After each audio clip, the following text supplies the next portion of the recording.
come the thought patterns of active, passive, dominant, submissive, I, you, we, they, top, bottom, greater, lesser, win, lose, and on and on and on. An absolute antithesis of this is the presupposition, presupposition is an orgasmic sexual act between persons of the same sex. Okay? So, when gay people have sex, they're making a revolution against the values of our society, right?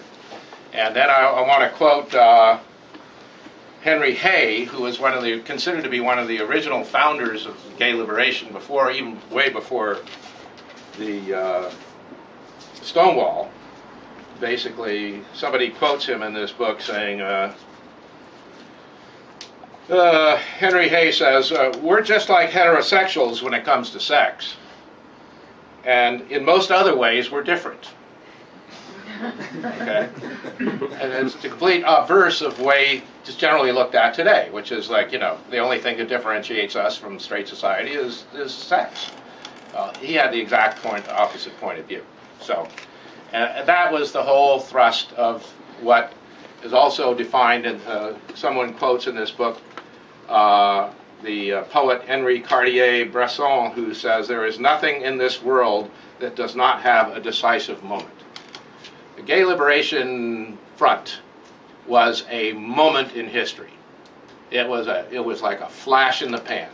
And most of the essays you will see in here are addressed events and circumstances and so forth between 1969 and 1972. And after that, you will see all kinds of references, including in my own contribution, to words like burnout, to words like too much divisiveness and division and blah, blah, blah. And the thing just kind of, it stumbled on in various,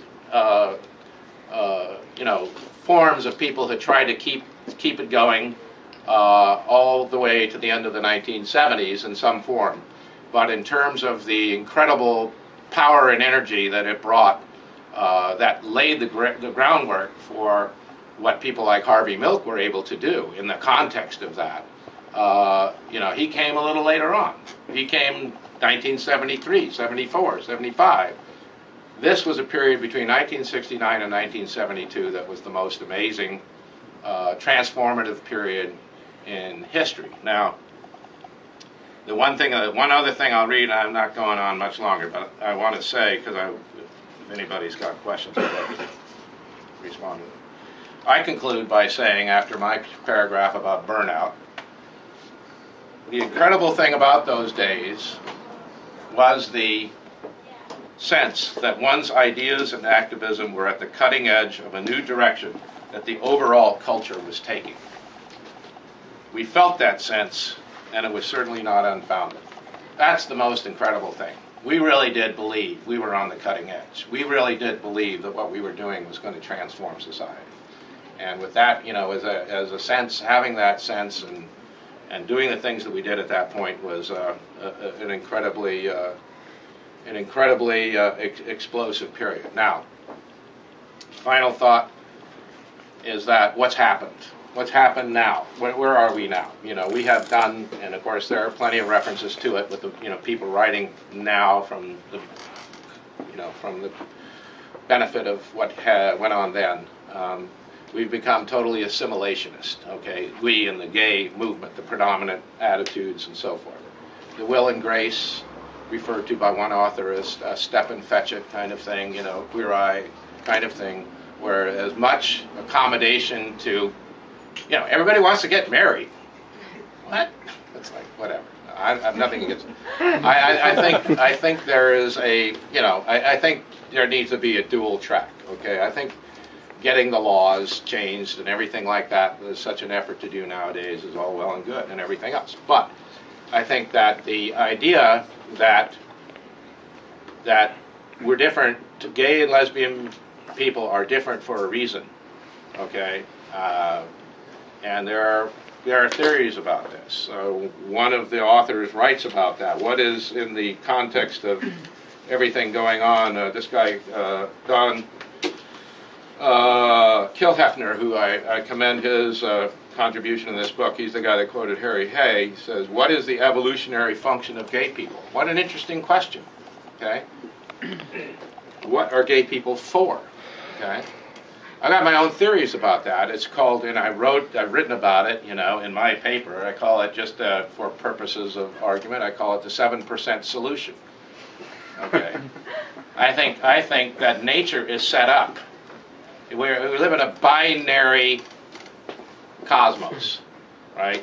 It's all plus, minus, you know, black holes versus, you know, escape from black holes.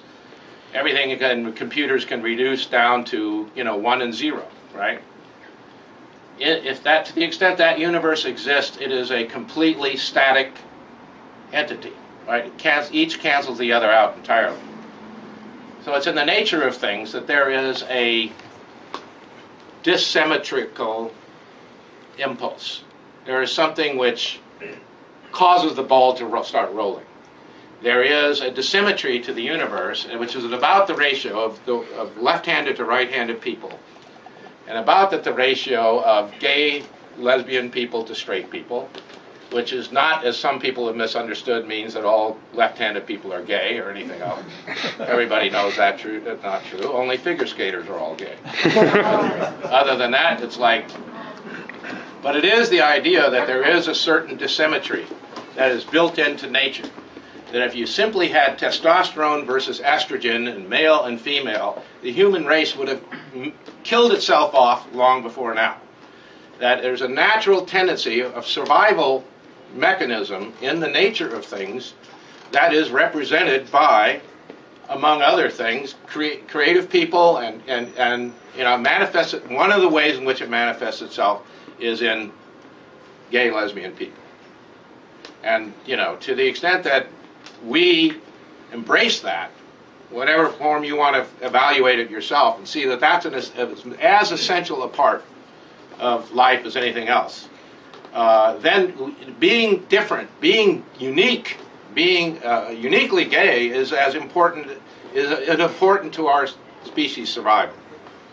And certainly having a conversation with our congressman this morning in my office, you know, talking about competing on the level of the world, you know, what do we have that we can compete against China, against India, Russia, whatever, the rest of the world? There's only one product that the United States can export that we really have hands down over everybody, other culture in the world. That product is creativity. You know, in this country we have had a long-standing tradition of cultivating creativity, and the ability to think creatively and innovatively has made a huge difference. Okay, fast forward, I think what's happened in the last 40 years that we haven't really come to grips with is the dark age, okay? I think we were, and by we I mean the LGBT community, or world, LGBT world. Community implies we're all together, forget that. We're a world, you know, which means we have divisions just like the world does. Was hit with the greatest, you know, punch to its solar plexus conceivable with the AIDS epidemic, the dark age of the period between 1981 and 1996, which AIDS was a death sentence to anybody who who contracted it, you know, and everybody, every gay and lesbian person who didn't actually come down with the illness themselves and die from it, or have close friends who did and had to take care of them, feared that they might have it, because for most of the first half a dozen years there was no way to know whether you were infected or not. And you wake up in the morning and all of a sudden you started to cough, you know, that could be it. That could be your death sentence right there. You didn't know if it was a sniffle, a cold, or it was going to, you know, become AIDS. And I think that now that the survival from AIDS is, like, you know, become something that we can live with for most people, I think that there has been a tremendous, I see around the entire, two things. I see, number one, as Sarah Schulman said, in New York City, where 80,000 people died of, young men predominantly died of AIDS, right?